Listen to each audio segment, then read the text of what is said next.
బాబా గారు 635 సంవత్సరాల క్రితం దేవుడు ఒక్కడే అని చెప్పేసి ప్రచారం చేసుకుంటూ బయలుదేరి వచ్చారు.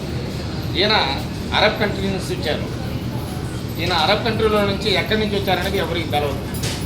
కానీ ఆయన మొత్తం సముద్రగుండ మార్గంగా ప్రయాణం చేసి ఈ వేనాడు గ్రామంలో స్థిరపడిపోయినారంట 635 సంవత్సరాల క్రితం. ఈ సమాధి 144 అడుగులు. కానీ బాబా గారు 144 అడుగులు లేరు, మనలాగానే 6-7 అడుగుల మనిషి అంట. ఈయన సజీవంగా సమాధి అయినాడంట. అంటే అవధూతలకి తెలుస్తుంది కదా, ఈ సమయానికి నా ప్రాణం పోద్ది, ఈ దేహాన్ని ఇక్కడ ఉండే క్రోడ్ జంతువులు తినేస్తాయని ఇక్కడ పశువు కాపుని పిలిచేసి నేను సజీవంగా అక్కడ దహనం అవుతాను, మీరు నా పైన మట్టి కప్పేసేయండి, ఆ ఇసుక మీకు బొరుగులు శనగలు అటుకులుగా అవుతాయి, అవి తింటా పోండి అని చెప్పారు. బాబా గారు చెప్పినట్టుగానే అక్కడ గుంట దివ్వారు. దాంట్లో ఆయన కూర్చున్న తర్వాత ఇసుక కప్పేశారు. ఇసుక కప్పేసిన తర్వాత అది బొరుగులు శనగలు అటుకులైనవి. అవి తింటా ఊళ్ళోకి వెళ్ళారంట. ఊళ్ళో వాళ్ళు అడిగారంట, ఇది శనగలు బొరుగులు ఎక్కడి నుంచి వచ్చారా మీకంటే, ఈ విధంగా బాబా ఉన్నారు కదా ఆయన ఇచ్చారు, అది ఈ విధంగా జరిగింది. సజీవంగా ఉండేవాడిని మీరు ఎట్లా పూర్తి చేస్తారని చెప్పేసి ఆయన తవ్వేదానికి వచ్చారంట. ఇప్పుడు 6 అడుగులే కాబట్టి 6 అడుగుల సమాధిని తవ్వడంతోనే జరిగిపోయింది కిందకి. మళ్ళీ 6 అడుగులైంది, మళ్ళా తవ్వారు, మళ్ళా జరిగిపోయింది. ఆ విధంగా 144 అడుగులు పొడవెక్కిపోయినాడు. అంటే మా దాంట్లో ఏంటంటే పదర్శలేకో అసర్లకు రాత్రి అయిపోయింది, ఇంకా సరే వెళ్ళిపోదాము, రేపు వచ్చి తవ్వుదామని చెప్పేసి వెళ్ళిపోయినారు.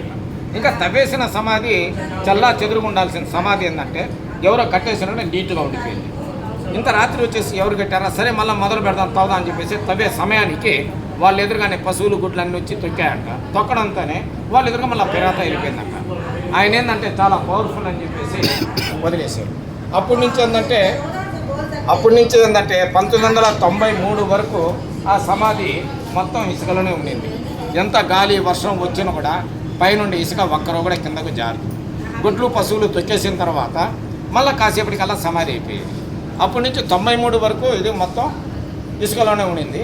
ఆ తర్వాత 93-94లో ఏఆర్ రెహమాన్ మ్యూజిక్ డైరెక్టర్ గారు ఆయన ప్రాబ్లం ఉంటే ఇక్కడికి వచ్చిన తర్వాత ఆయన ప్రాబ్లం క్లియర్ అయిపోయిందంట. ఆ క్లియర్ అయిపోయిన తర్వాత ఆయన్ని కల్లో కనిపించేసి ఈ విధంగా లేడీస్ తాగుతున్నారు, గుడ్లు తొక్కుతున్నాయి, నన్ను ఇది చేయండి అనేటప్పటికీ ఆయన సిమెంట్తో కట్టేశాడంట. సిమెంట్తో కట్టేసిన తర్వాత ఇప్పుడు ఈ సమాధి ఒక మనిషికి ఆక్సిజన్ పెడితే ఏ విధంగా అయితే ఊపిరి పీల్చుకుంటాడో ఆ విధంగా హార్ట్ బీట్ వస్తూ ఉంటాయి. ఈరోజు కూడా చూడండి, ఈరోజు జూన్ 24 అమావాస్య 4 పెడతా ఉంది.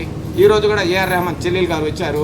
ఆమె పేరు వచ్చేసి ఫాతిమా బేగం, ఏఆర్ రెహమాన్ గారి రెండో చెల్లెలు అనమాట. ఇప్పుడు ఆమె వచ్చేసి అందరికీ అన్నదానం ఇచ్చేసి ఆమె చేతులు అనేది తల అందరికీ ఇచ్చేసి ఇక్కడ వచ్చేసి పూజ ఫాతిహాలు అవన్నీ చేసుకొని కూడా బయలుదేరారు. అది కూడా స్క్రిప్ట్లో ఉంది, చూసుకొని మీరు. ఇక్కడ ఏంటంటే అమావాస్య రోజు దాదాపు మామూలు అమావాస్య టైంలో అయితే ఒక 25-30 వేల జనాభా వస్తారు. అదే ఆదివారం అమావాస్య కానీ వచ్చిందంటే దాదాపు 50 నుంచి 1,00,000 మంది దాకా వస్తారు. ఈయనది వచ్చేసి గంధోత్సవము ఇప్పుడు ఆగస్టు నెల, అంటే 2025వ సంవత్సరం ఆగస్టు నెల జెండా ఎగిరేసేది 24, గంధోత్సవం వచ్చేసి ఆగస్టు 30వ తేదీ రావచ్చు. కాబట్టి చూస్తున్న ప్రేక్షకులందరూ తప్పకుండా బాబా యొక్క గంధోత్సవానికి హాజరయ్యి ఆయన కృపా కటాక్షలకు పాత్రలవుతాన్ని కోరుకుంటున్నాను. నా పేరు షేక్ ముక్తియారు, వేనాడు దర్గా ఖాదీం.